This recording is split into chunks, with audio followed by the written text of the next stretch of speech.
అనిపించింది నిన్న నామినేషన్? చాలా చాలా బాగా థ్రిల్లీగా ఉంది. ఎందుకంటే బిగ్ బాస్ చూస్తున్నంత సేపు మాత్రం సంక్రాంతి సినిమా చూస్తున్నట్టు హ్యాపీగా అనిపించింది. నవ్వులు కేకలు ఇమానియల్ అని ఎందుకో ఇంకా 3 వీక్స్ ఉంది కాబట్టి మళ్ళీ ఇంక బిగ్ బాస్ నుండి బయటకు వస్తే మళ్ళీ లోపలికి వెళ్ళని చెప్పి చాలా హ్యాపీగా ఫీల్ అవుతున్నాడు. మా తనుజక్క మాత్రం ఎందుకు ఫైర్ అయిపోతాం మాత్రం మామూలుగా లేదు. ఇంకా బిగ్ బాస్ చెప్తున్నాగా తొలి మేటికి తొందర దగ్గరలో ఉంది ఇంకా మా తనుజక్క.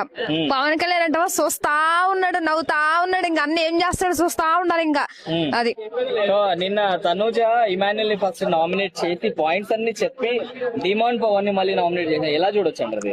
పాప ఇమాన్యుయల్ ఒక్కసారి సెంటిమెంట్ అయిపోయేసరికి అలా చేయడం వల్ల మా అక్క కూడా చాలా కరిగిపోయింది. చెప్తున్నాగా దీన్ని బట్టి ఏమైంది, చాలా సున్నితమైన మనసు అక్కదాన్ని అర్థమైపోయింది. ఒక్కసారి ఇమాన్యుయల్ నువ్వు నన్ను అట్లా అన్ను, నా ఫ్రెండ్ నువ్వు నా ఫ్రెండ్ అని చెప్పి ఇమాన్యుయల్ కూడా అక్క కూడా ఎమోషనల్ అయిపోయింది కాబట్టి అందుకే చేసేసింది. పవన్ జోలికి వెళ్ళిపోయింది అంతే. పవన్ ఏమైనా తక్కువ, అక్కడ కూడా ఒక్కోసారి చేస్తూ ఉంటాడు కదా, దాంట్లో ఏముందన్న కామన్ అది. నెక్స్ట్ అంటే తనూజ